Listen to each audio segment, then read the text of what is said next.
being with you.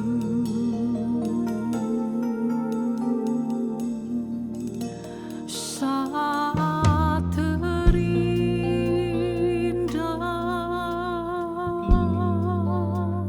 di hadiratmu,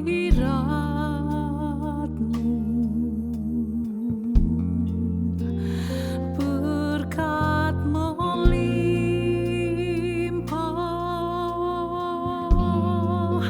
ada padamu.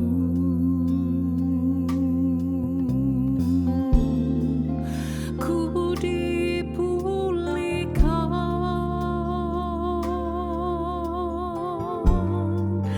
dan dibarui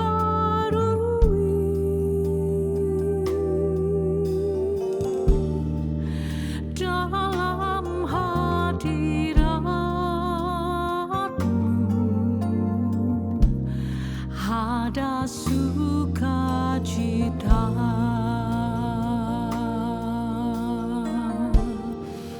Ku dipulihkan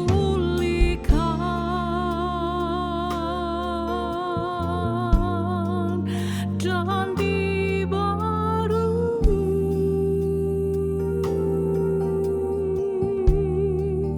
dalam hadiratmu.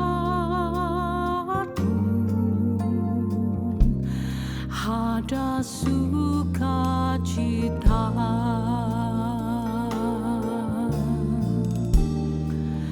Dalam hadiratmu ada sukacita.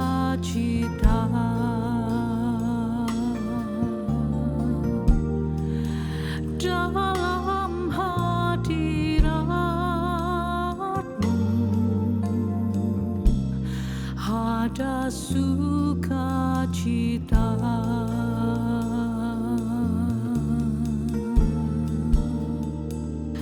Ini yang kami tahu akan selalu kami alami setiap kali kami ada di dalam hadirat-Mu. Karena kami tahu di dalam hadirat-Mu kami menerima ketenangan dan damai sejahtera. Di dalam hadirat-Mu kami merasakan sukacita yang melimpah. Karena kami yakin saat kami berada dalam hadirat-Mu ada pemulihan, ada pembaharuan, dan Engkau Tuhan bekerja di dalam hidup kami. Saat ini juga Roh-Mu mengalir bagi setiap kami yang membuka hati dan menyembah-Mu di dalam hadirat-Mu. Oh, ku buka hatiku, ku terima jamahan-Mu, ku terima pemulihan dari-Mu Tuhan. Haleluya. Aku dipulihkan, aku dibarui. Oh, setiap yang sakit kami percaya aku disembuhkan. Oh, kuasa-Mu mengalir, kasih-Mu mengalir, mengalir, mengalir dan tak berhenti mengalir. Kami rasakan dalam hadirat-Mu Tuhan. Kami alami ini semua di dalam hadirat-Mu. Terima kasih Tuhan, terima kasih Bapa, terima kasih, terima kasih, terima kasih, terima kasih.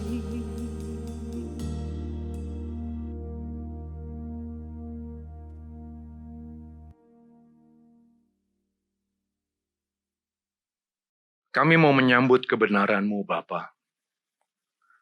Kami mau teduhkan suara hati kami. Kami mau menikmati persekutuan yang manis bersama-sama dengan Engkau di dalam kebenaran-Mu yang sebentar akan disampaikan.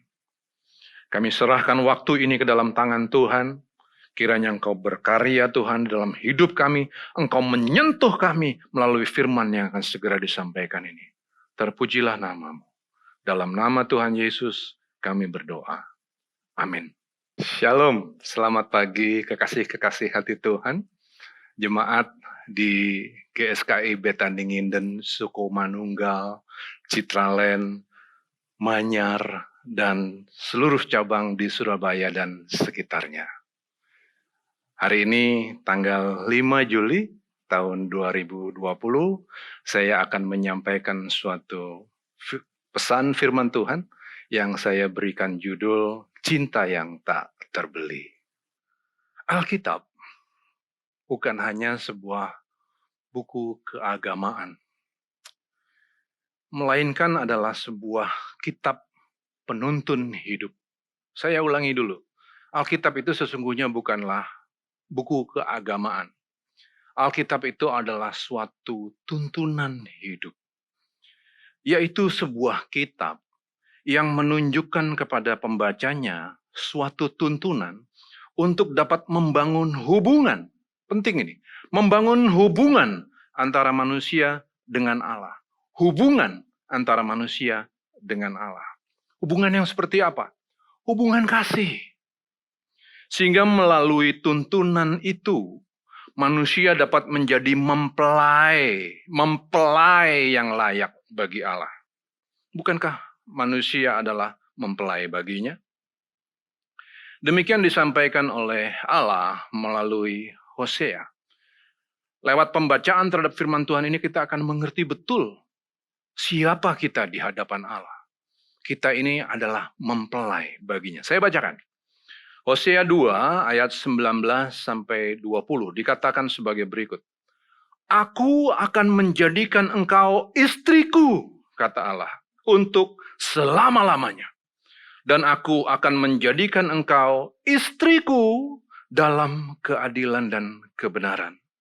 Dalam kasih setia dan kasih sayang, aku akan menjadikan engkau istriku, kata Allah, dalam kesetiaan. Sehingga engkau akan mengenal Tuhan. Itu di perjanjian lama. Tapi juga di perjanjian baru hal ini akan diulang lagi. Contohnya seperti apa yang ditulis dalam Wahyu 19 ayat yang ke-7. Marilah kita bersukacita dan bersorak-sorai dan memuliakan Dia. Karena hari perkawinan anak domba telah tiba dan pengantinnya kita semua telah siap sedia. Itu adalah gambaran yang indah, Bapak Ibu, Saudaraku sekalian, bahwa Allah memiliki rancangan bagi kita. Dan rancangan itu ditulis di dalam Alkitab, supaya melalui tulisan-tulisan dalam Alkitab kita bisa membangun hubungan kasih bersama-sama dengan Dia. Supaya kita menjadi mempelai yang layak. Luar biasa indah itu. Tapi yang mengkhawatirkan adalah ternyata umat Tuhan terbawa dalam suatu cinta segitiga. Dalam suatu cinta segitiga. Allah mengasihi umatnya luar biasa, sehingga Ia mengaruniakan anaknya yang tunggal, Tuhan Yesus, untuk menebus kita. Cintanya luar biasa. Tetapi umat yang dimiliki oleh Allah terikat dalam suatu cinta dengan pihak lain. Allah mengasihi, umatnya luar biasa, umatnya terlibat dalam hubungan cinta dengan pihak lain. Siapa itu? Dunia. Dengan segala kegelimangannya. Uang, pesta pora, suka-suka. Luar biasa. Ini menjadi bagian dari cerita cinta segitiga. Allah mengasihi, tapi umatnya mencintai dunia. Nah, lalu bagaimana seharusnya umat Allah menyelenggarakan kehidupan mereka? Tuntunan seperti apa yang ada di dalam Alkitab? Itu yang hari ini akan saya sampaikan. Tuntunan untuk membangun kisah cinta yang hebat kepada Allah dapat kita peroleh melalui pengertian yang baik terhadap Kidung Agung. Suatu kitab yang seringkali dianggap porno, yang dicurigai oleh beberapa pihak sebagai suatu kitab yang mengumbar nafsu birahi. Karena itu, kitab ini paling jarang paling jarang dikhotbahkan di dalam gereja. Tapi Bapak Ibu, saudara-saudaraku sekalian, saya sampaikan begini. Beauty is in the eye of the beholder. Keindahan itu adalah mengenai suatu persepsi. Apabila kita memiliki persepsi yang baik, maka keindahan itu akan nampak secara nyata.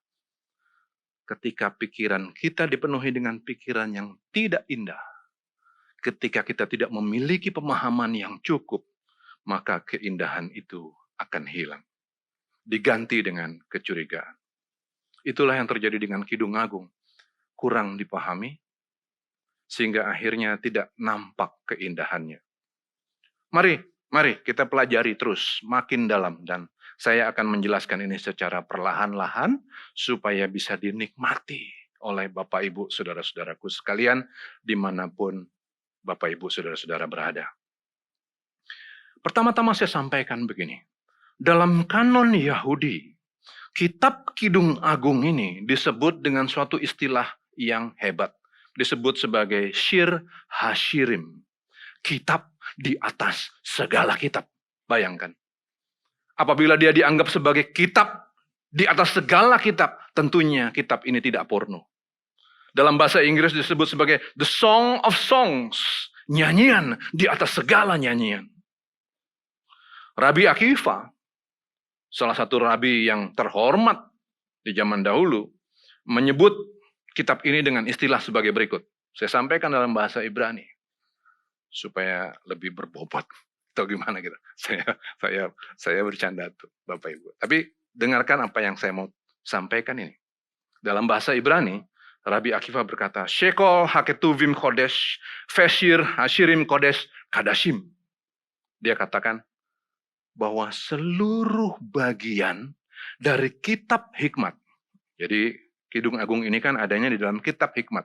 Setara dengan Mazmur, Amsal, dan lain-lain. Dia katakan, seluruh bagian dari kitab hikmat adalah kudus, kata Rabi Akiva. Namun demikian, dari semua yang kudus itu, kitab Kidung Agung adalah bagian yang paling kudus.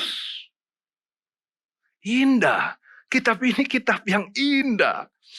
Maka kita harus menemukan maknanya. Kalau enggak kita hanya akan melihat bahwa kitab ini porno. Tapi kita akan kehilangan keindahannya. Mari lanjut lagi ya. Kita lanjutkan lagi. Karena kekudusannya, maka kitab ini adalah kitab yang harus dibaca pada saat perayaan Paskah Yahudi. Harus sampai hari ini. Oke, saya lanjutkan lagi.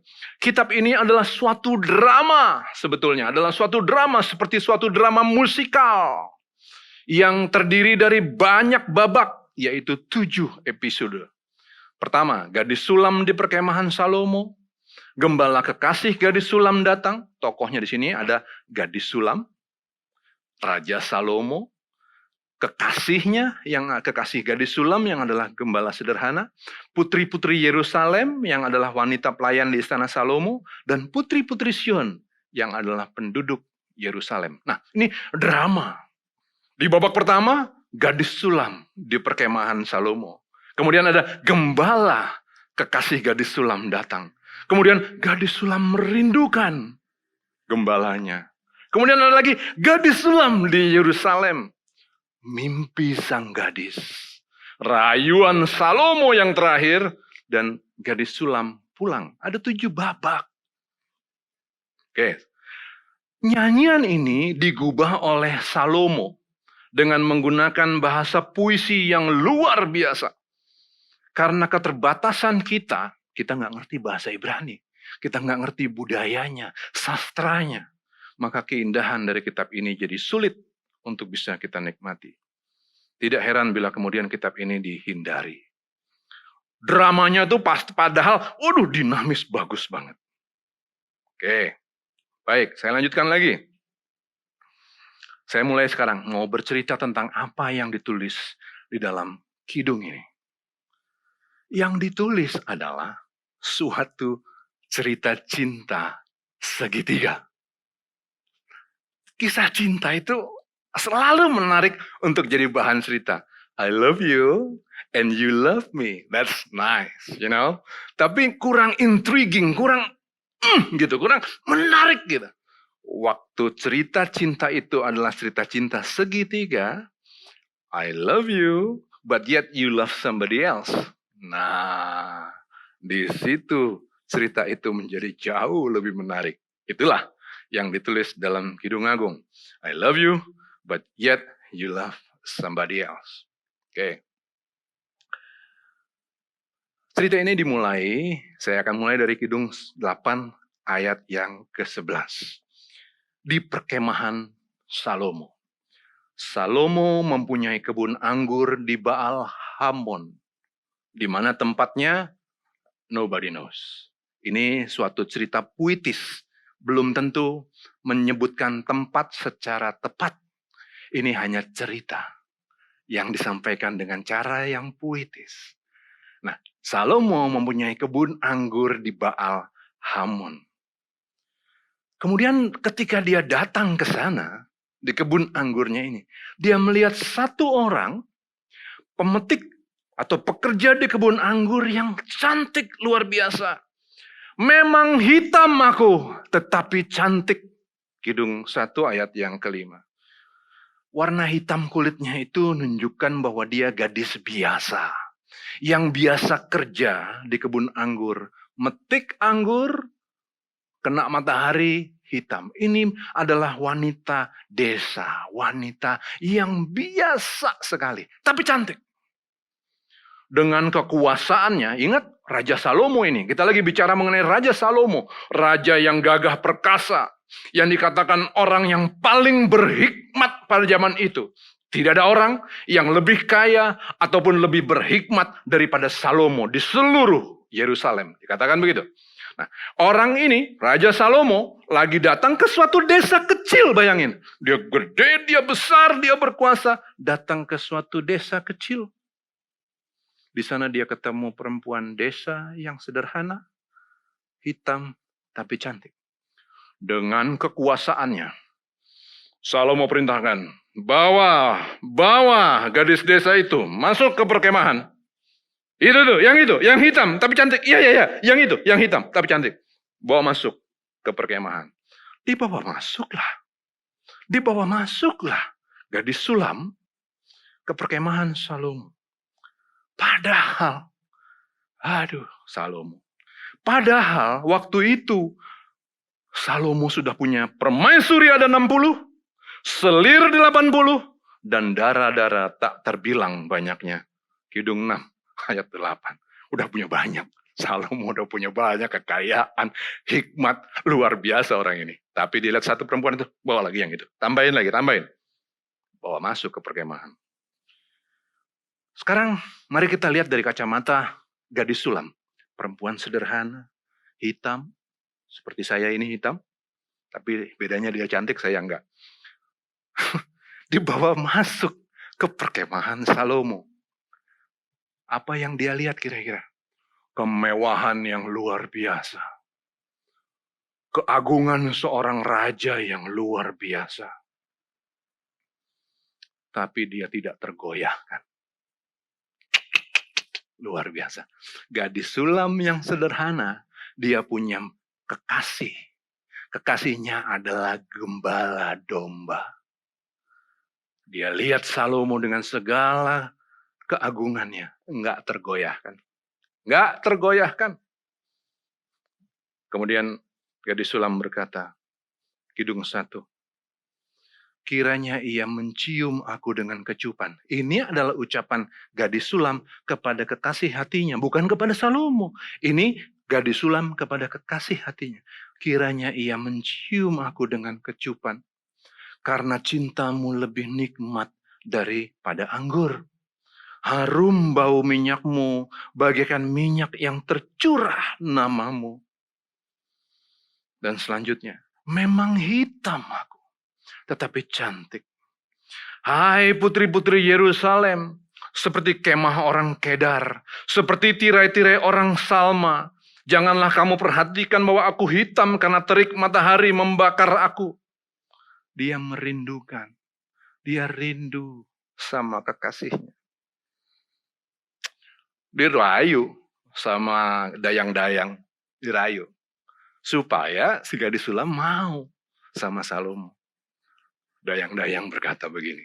Lihat ya, dramanya seru ya. Ada Salomo, kemudian gantian bicara, gadis sulam, sekarang dayang-dayang Salomo. Dayang-dayang Salomo berkata begini, moleklah pipimu di tengah perhiasan, dan lehermu di tengah kalung-kalung.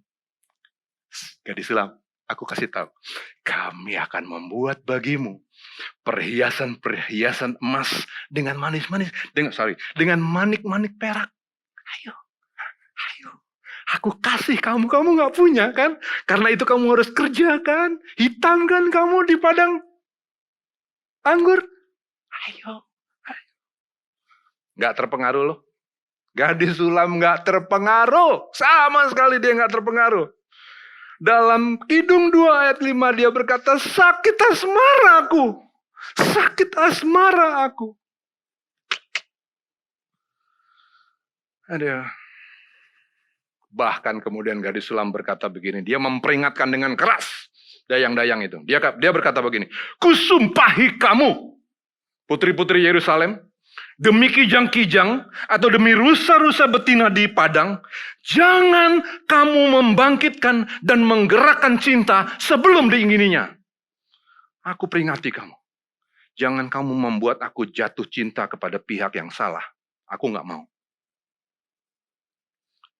Sekarang Salomo datang sekarang. Sekarang episode Salomo yang bicara. Salomo berkata kepada gadis sulam,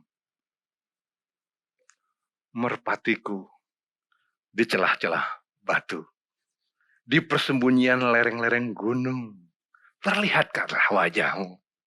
Jadi gadis sulam dianggap seperti merpati yang malu-malu. Ayo, jangan malu-malu, sini. Sebab merdu suaramu dan elok wajahmu. Kemudian dia berkata lagi, Salomo masih berkata lagi, ini Kidung 2 ayat 14. Tangkaplah bagi kami rubah-rubah itu. Rubah-rubah yang kecil, yang merusak kebun-kebun anggur. Kebun-kebun anggur kami yang sedang berbunga. Dia berkata ini kepada kekasih dari gadis sulam. Tangkap itu, dia rubah itu. Rubah gaya-gayaan. Rubah itu bukan serigala Bapak Ibu. Serigala menakutkan. Rubah itu dianggap seperti gangguan, hama.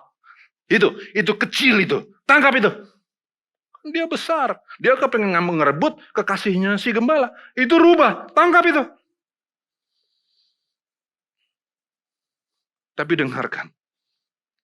Dengarkan jawaban gadis sulam.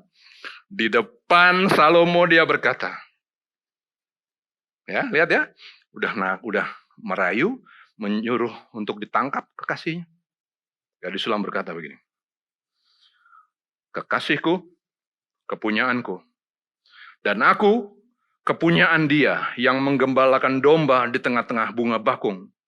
Sebelum angin senja berembus dan bayang-bayang menghilang, kembalilah kekasihku. Berlakulah seperti kijang atau seperti anak rusa di atas gunung-gunung tanaman rempah-rempah. Kidung 2 ayat 16 sampai 17. Lihat, tidak tergoyahkan. Berapa banyak orang hari ini yang tergoyahkan dengan kekayaan?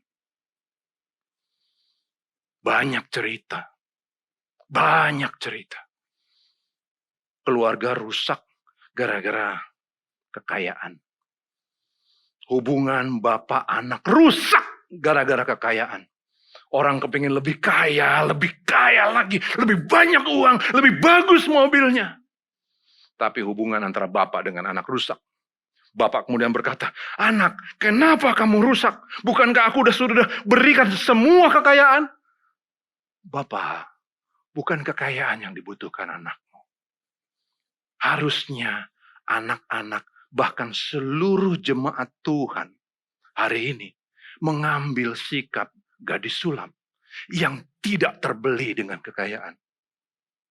Harusnya kan begitu. Bukannya nggak penting kekayaan, kita harus kaya. Tapi kalau kita hanya mengejar kekayaan, ambisi kita adalah kekayaan. Terus apa yang bisa dibeli oleh kekayaan? Rusak kita. Mau jadi apa? Saya lanjutkan lagi dulu. Nggak berhasil di perkemahan, ditarik sekarang gadis sulam, dibawa ke Yerusalem. Ya, yang bawa adalah Raja Salomo. Siapa yang bisa belain? Dibawa ke Yerusalem. Di Yerusalem, gadis sulam tetap rindu, tetap kangen sama gembalanya. Dia berkata begini, Kidung 3 ayat 1 sampai 3. Di atas ranjangku. Di atas ranjangku pada malam hari ku cari jantung hatiku. Ku cari, tetapi tak kutemui dia. Aku hendak bangun dan berkeliling di kota, di jalan-jalan, dan di lapangan-lapangan ku cari dia, jantung hatiku. Ku cari, tetapi tak kutemui dia. Aku ditemui peronda-peronda kota. Aku berkata, apakah kamu melihat jantung hatiku? Kerinduan ini dikontraskan dengan seluruh kekayaan Salomo. Bapak Ibu, kalau Salomo pergi, itu kan pasti dengan kekayaan, dengan segala keagungan dia sebagai raja. Waktu dia di perkemahan, luar biasa pasti. Yang dilihat oleh gadis sulam pasti luar biasa. Sekarang di Yerusalem, apa nggak lebih ngeri lagi? Kayu-kayunya kayu-kayu pilihan. Bangunan istana Salomo itu luar biasa bagus. Tapi dia nggak kepengen. Ratu Sheba datang dari jauh untuk melihat betapa dahsyatnya Salomo. Dari jauh. Sekarang gadis ini dibawa dan ditunjukin kekayaan yang seperti itu. Ayo sini kamu jadi permaisuriku aja, jadi selirku lah, yuk. Nggak mau. Hebat loh. Ini luar biasa loh.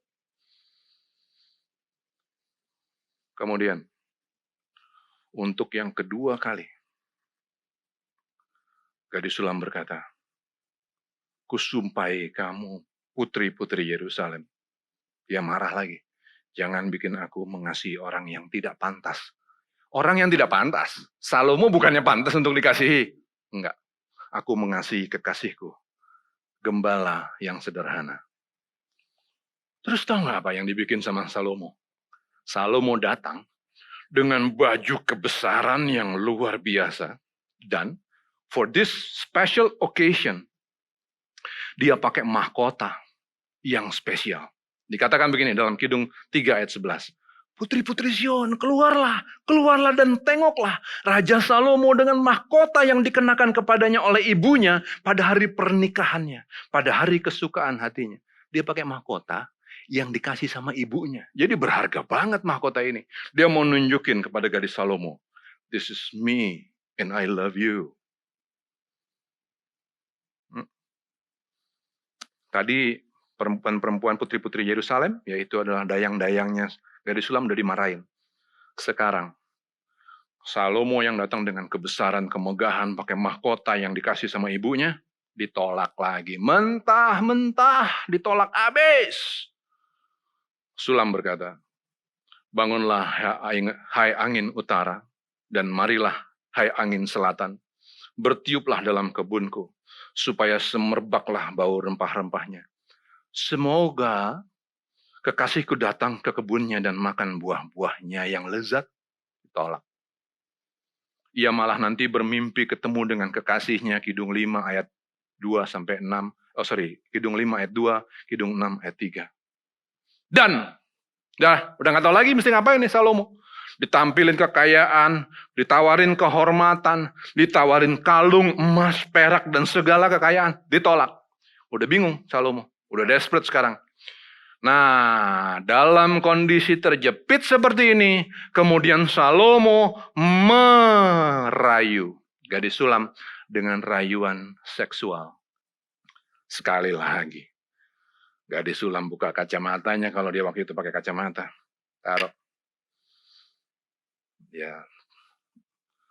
Taruh tangannya di pinggang. Dia berkata kepada Salomo, berani banget loh, gadis sederhana ini. Dia berkata begini, kata-katamu manis bagaikan anggur, Salomo. Ya, Anggur itu mengalir kepada kekasihku. Tuh lihat, tetap dia ngomongin kekasihnya lagi. Dengan tak putus-putusnya, melimpah ke bibir orang-orang yang sedang tidur. Kepunyaan kekasihku aku, Salomo. Kepadaku gairahnya tertuju. Kidung 7 ayat 9 sampai 10. Aduh. Dan Bapak Ibu, saudara-saudaraku sekalian, jemaat GSKI, Betani Nginden, Imanyar, Sukomanunggal, Citralen, dan seluruh cabang di seluruh daerah di Surabaya. Dengarkan yang berikut ini. Pada Kidung 8 ayat 5 sampai 6. Di sini dikatakan cinta yang luar biasa dari gadis sulam. Dalam bahasa Ibrani di situ dikatakan bahwa kasih dari gadis Salomo itu seperti kasih yang menyala seperti nyala api Tuhan. Bapak Ibu tolong baca nanti. Baca sendiri di tempat Bapak Ibu. Kidung 8, 5 sampai 6 di situ akan dikatakan bahwa menyala seperti nyala api Tuhan. Shall hevet yah.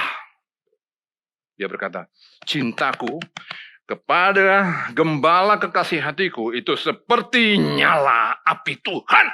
Shall hevet yah. Gadis sulam sedang mengutip suatu perjalanan Israel ketika Musa bertemu dengan Allah di semak belukar yang terbakar. Terbakar semak itu dengan kasih yang menyala-nyala. Seperti itulah kasihku kepada gembala sederhana itu. Kemudian dia akan berkata dalam Kidung 8 ayat 12. Kebun anggurku yang punyaku sendiri ada di hadapanku.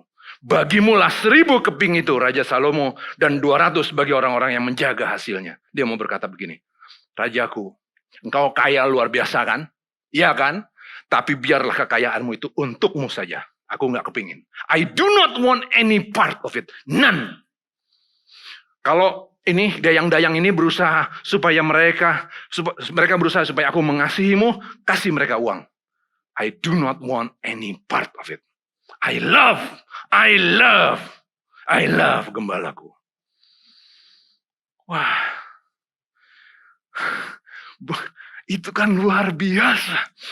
Kasih yang menyala seperti nyala api Tuhan. Shall hevet yah. Gadis sulam memiliki cinta yang tidak terbeli oleh apapun dan siapapun.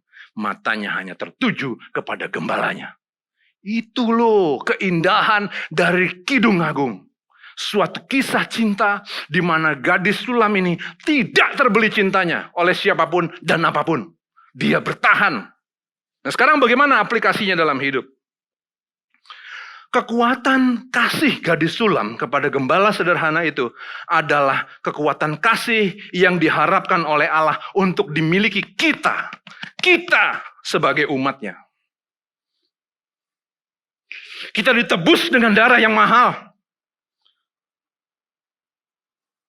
Ada harga yang lebih mahal lagi dari itu.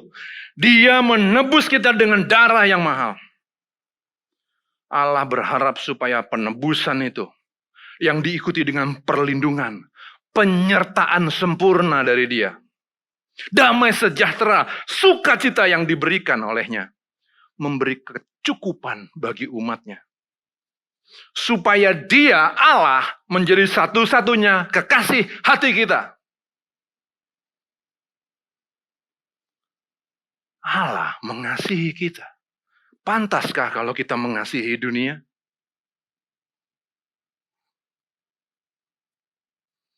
Banyak orang yang berkata, sebentar, Pak Pendeta. Sebentar. Aku tidak mengasihi dunia. Aku mengasihi Allah, aku bahkan melayani Allah. Ya, oke.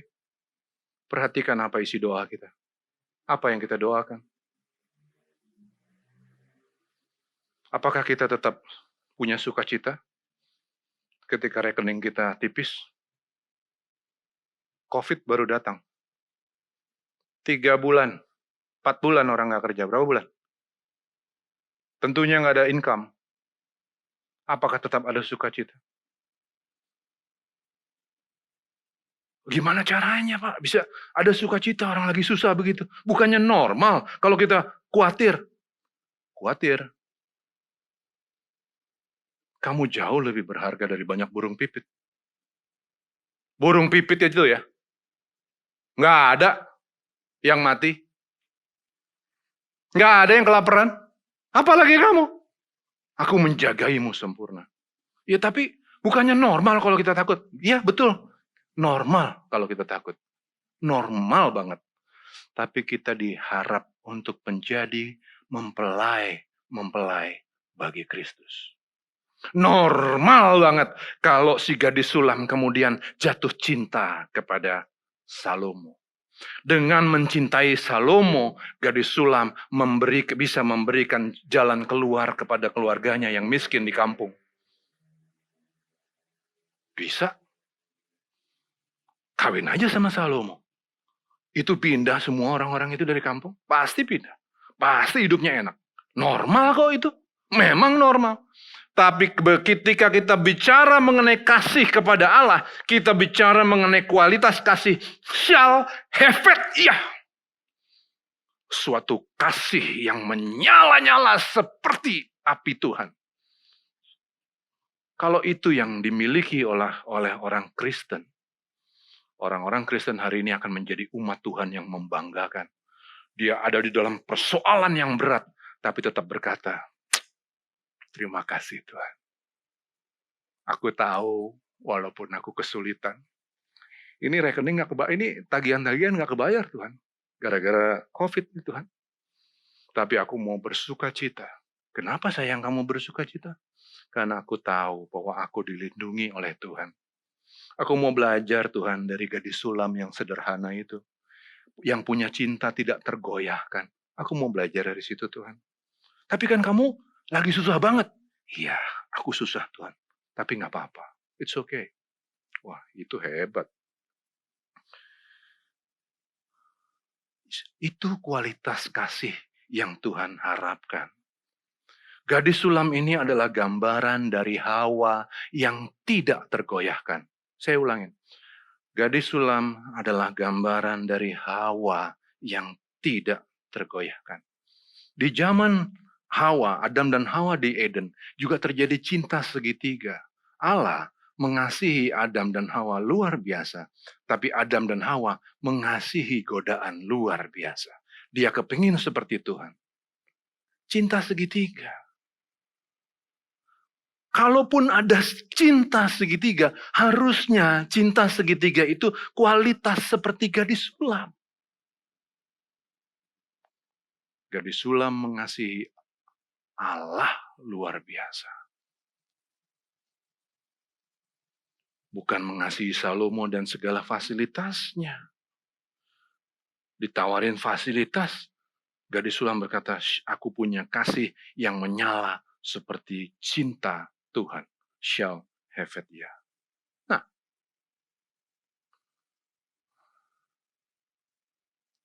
apakah kita sudah seperti gadis sulam? Apa hari ini yang membuat kita bersuka cita? Allah adalah Allah yang bertanggung jawab. Memang, Ia mengizinkan kesulitan datang dalam hidup kita. Tapi Dia bertanggung jawab. Dia menyertai kita sempurna.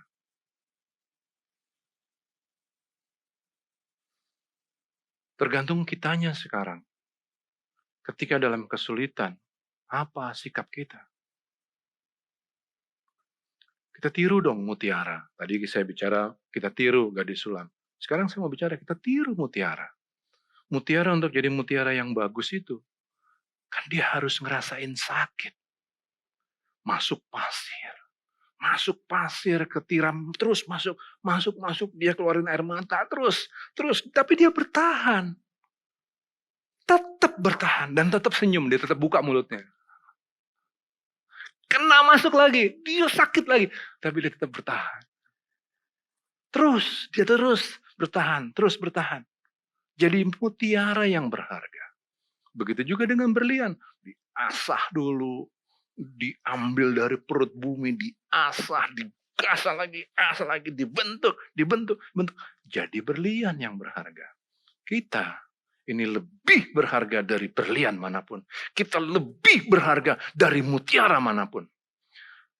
Tapi untuk bisa timbul kemuliaannya, kita dibiarkan mengalami persoalan yang banyak. Sambil sekaligus ditawarin, kamu bisa kaya, kamu bisa punya ini, kamu bisa punya itu. Kalau kamu punya ini, normal kok. Kamu nanti bisa berguna, kamu bisa jadi begini, jadi begitu. Wah, macam-macam. Kita langsung gini, iya juga ya.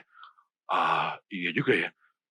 Akhirnya kita mengasihi dunia, kita mengasihi uang, kita mengasihi segala fasilitas yang bisa didapat dari uang.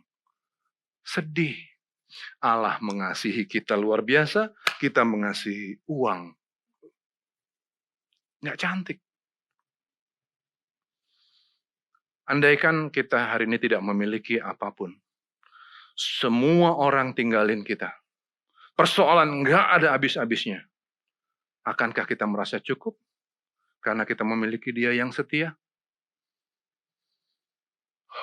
Pertanyaan ini bukan pertanyaan yang mudah untuk ditanya, apalagi dijawab. Sulit. Bahkan harus diakui Bapak Ibu.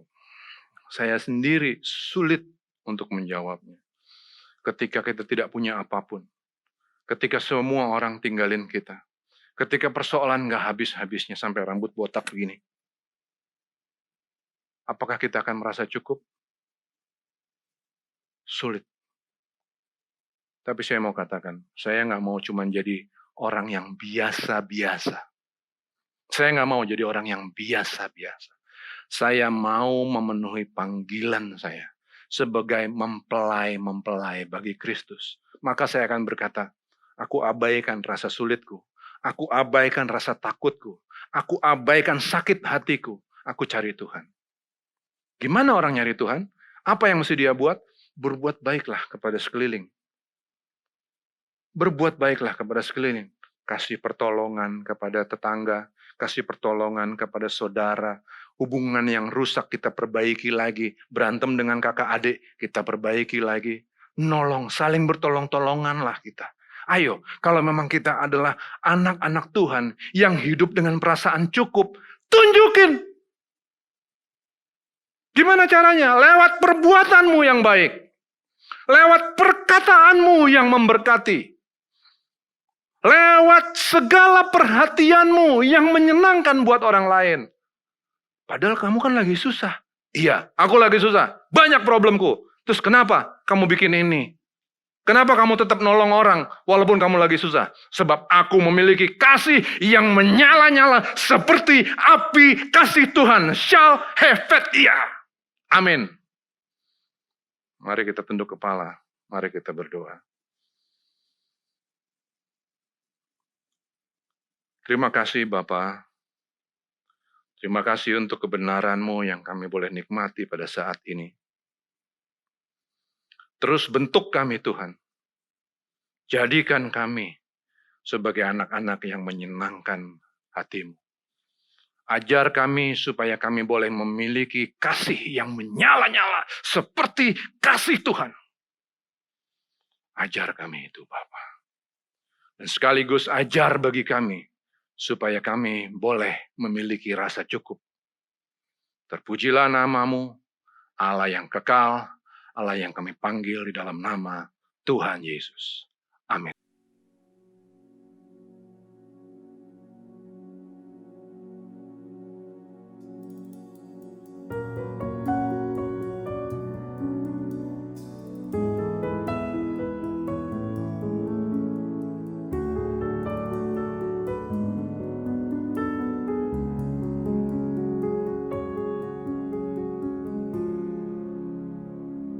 Ku sadar tak semua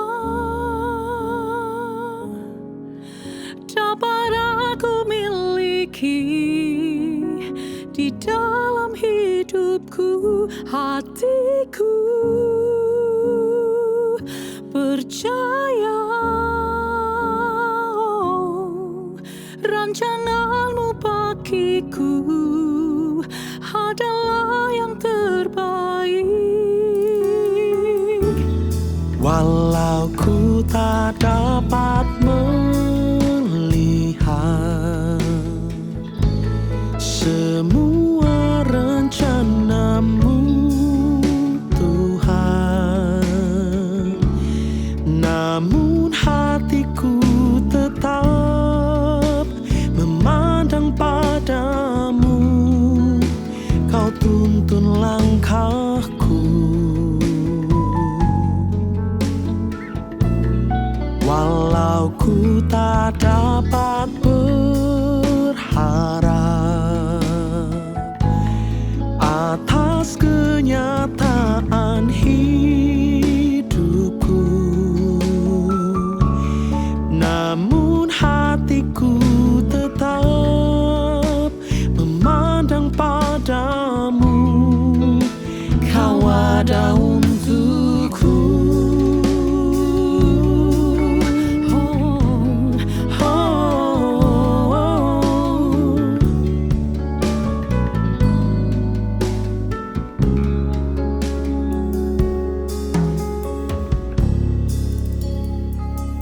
Ku sadar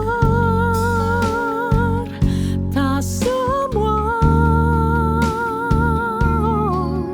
dapat aku miliki di dalam hidupku.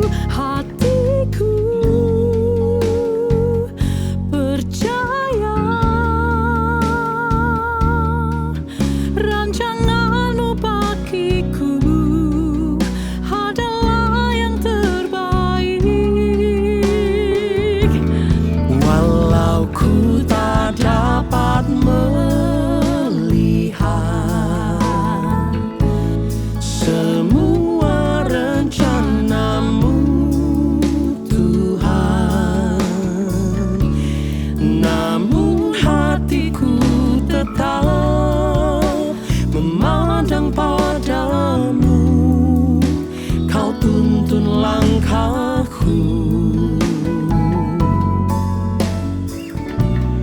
Walau ku tak dapat berharap atas kenyataan hidupku,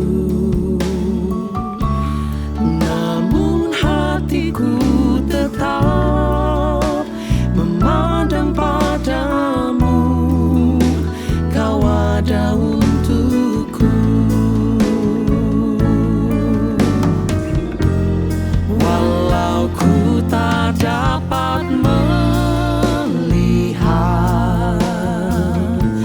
semua rencana-Mu, Tuhan, namun hatiku tetap memandang padamu. Kau tuntun langkahku. Kau tuntun langkahku. Walau ku tak dapat berharap atas kenyataan hidupku, namun hatiku tetap memandang padamu. Kau ada untukku. Namun hatiku tetap memandang padamu. Kau ada untukku. Namun hatiku tetap memandang padamu.